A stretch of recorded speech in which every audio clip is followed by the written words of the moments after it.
One of the disadvantages of buying a new gun for a long-term test, particularly when it's a gun of a different model, something that I haven't had before, it means that I'm going to have to buy holsters. Now, I don't object to occasionally buying new holsters, but like most other gun enthusiasts, I have a bucket, actually several buckets full of holsters. So when I did the long-term test on my Sig P365XL, I had, of course, the regular 365, and I had a couple of holsters for the regular 365, one by CYA and a Foxx Deluxe trap holster, which I did a review on. I'll post a link up there to that video. And the 365XL fit okay in the CYA holster, and actually fit. It didn't lock in place like the regular 365 does.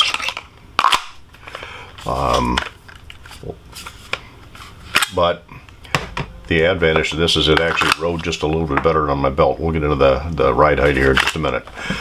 And I also had a leather outside the waistband holster that that was made for the 365. The 365XL carried in it quite well. So I was looking for holsters more specific for the XL. So I stopped into a place called Dearborn Outfitters a while back, and they had Freedom holsters. And they just happened to have an IWB and an OWB for the 365XL. So naturally I had to buy them to try them out. These are nice holster, nice packaging, by the way. It's a good thick plastic package, not going to fall apart. And I like the fact that they open up from the bottom, so you don't have to worry about pulling the staples out to try the holster out. Obviously, you don't want to pull your gun out in a gun shop to try the holster. But they fit the 365XL very nicely. Now, these weren't specifically made for the 365XL with a thumb safety, so just a little bit of work with a heat gun and a leather glove, and molded both of these sweat shields so they do fit the safety, and that way the safety is less likely to be deactivated. You can do it, but it does help hold it in place just a little bit. These are made in Michigan, and they're advertised as being 0.08 thick, but so is the CYA, and so is the Foxx. Well, these are relatively thick Kydex holsters. And I got to wondering, when I look at the Foxx and the CYA, the Freedom holster seems thicker, and never one to just guess at my intuition on it. I decided to measure. You got to find a spot where there's been no molding on it, and 0.084, and I can do that with probably a couple of different places on this. There we go with a 0.088 and a 0.080. So again, it's going to depend on where there's pressure on it for the molding and so forth, but these are definitely a true 0.08 plus. The Foxx, on the other hand, again, let's find the spot that there's been no molding pressure on it, and that is a 0.0685. Here it's a 0.068.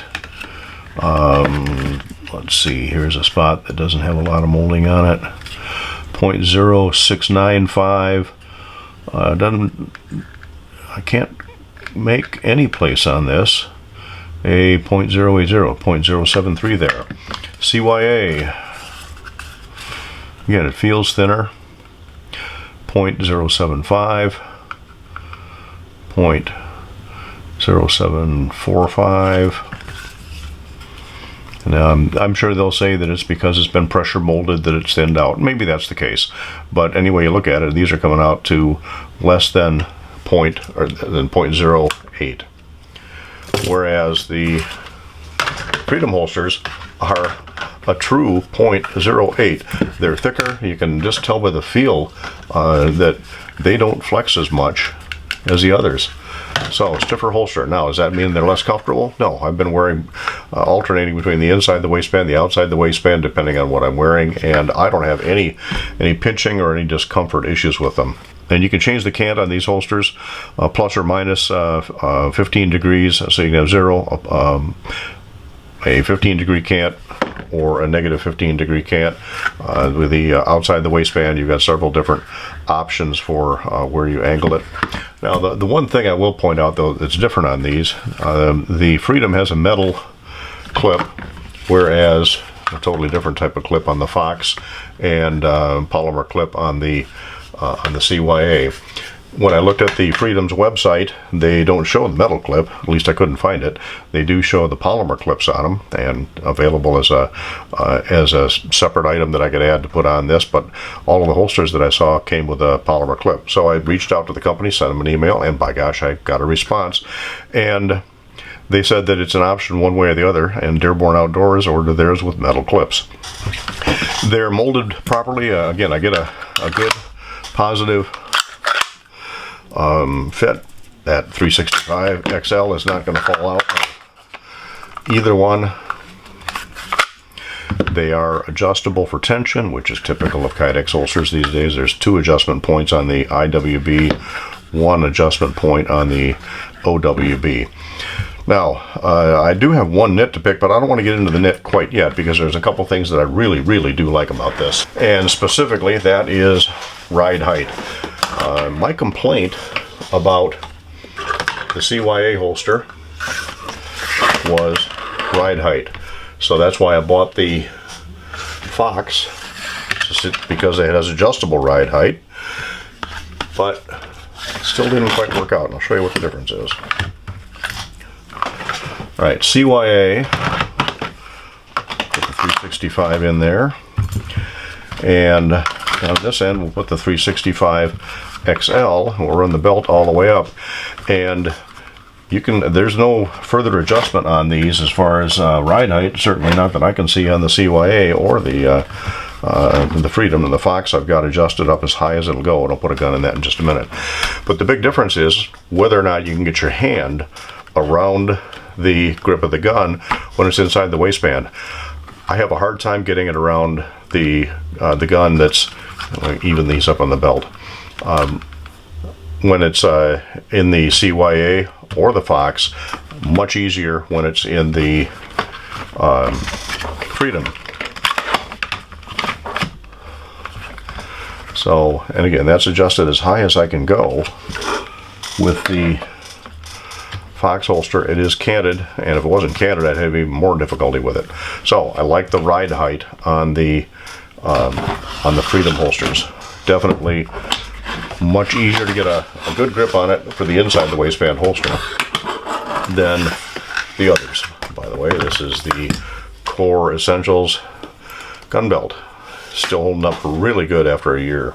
So the Freedom holsters I like. Now, they are a little difference in price. The Freedom show in the catalog at being about $56 for the inside the waistband, about almost $70 for the outside the waistband, compared to about $49 for the Foxx, and actually about $38 for the CYA. The Foxx and the Freedom are both made in Michigan. The CYA is made in Texas. So it's a higher price point than both the Foxx and the CYA. But again, they slightly thicker Kydex, and they do seem to be in some ways built better. However, here's what my nitpick is. The edge is finished fairly nicely on this, although it's not really rounded. You look at the finish on the edge of the CYA, which is the least expensive of the holsters, and the edge finish on this is very nice. By the way, this was a premium because it's the carbon fiber look.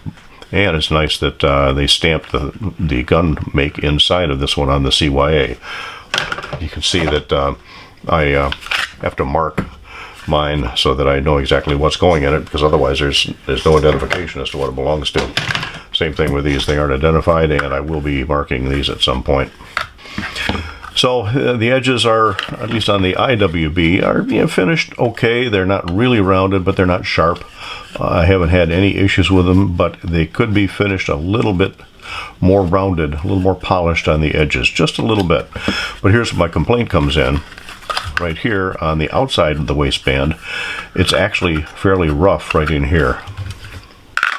So when I grab it, my finger is hitting right here where it's rough. Now I like the fact that it's cutaway. This is a good high ride so that I can easily get my hand on it, but when I put my hand on the gun, it does scrape initially against the holster, and it is rough. I don't know how well you can see it right there, but it's not rounded off at all, particularly on the inside. And I'm feeling a little bit of it right in there. So not finished as well. It's thicker Kydex. They got plenty of room to round it. Just not. Now the bottom is not so bad on the bottom, but where it really needs it is right here, and that's actually fairly rough. So that's my only nitpick about the Freedom holsters at all. Love the way they fit. Love the retention. Love the angle. Love how they carry. Really, so far, like the Freedom holsters. And even though they list for $56 and $70 respectively, Dearborn Outdoors had them as a regular price of a fair amount less than that. Of course, they also do offer military and first responder discounts. I didn't order from the website, so I don't know what that discount is, but I'm sure that that would help allay some of the cost. Anyway, just a quick look at Freedom holsters. Again, Michigan made, veteran owned, and made for the people. One other problem with these though is supposedly right now CYAs you can get within a few days. The Freedoms, they're saying 3 to 8 week lead time. Part of that's due to the Michigan COVID shutdown. We can thank our governor for messing with a lot of businesses, but I'm sure that's a good part of Freedoms. I don't know about Foxx. Foxx is also made in Michigan. I don't know what their lead time is right now. So anyway, just a quick look on Riders Range at a couple of holsters from my Sig 365. I like Freedom, and I'm sure I'm going to go back for more. I can take care of that little rough edge myself. I shouldn't have to, particularly for $70, I shouldn't have to, but other than that, like the holsters. And speaking of like, if you like this video, we really appreciate a thumbs up. By all means, share. If you haven't already done so, please subscribe. Click on notifications so you're notified of the next Riders Range video that comes up. We appreciate comments on this video down below. Comments on anything else, send them to info@ridersrange.com. Check our website out. It's getting a little behind in updates. I'll have to work on that, and that's www.ridersrange.com. So again, I want to thank you for visiting Riders Range.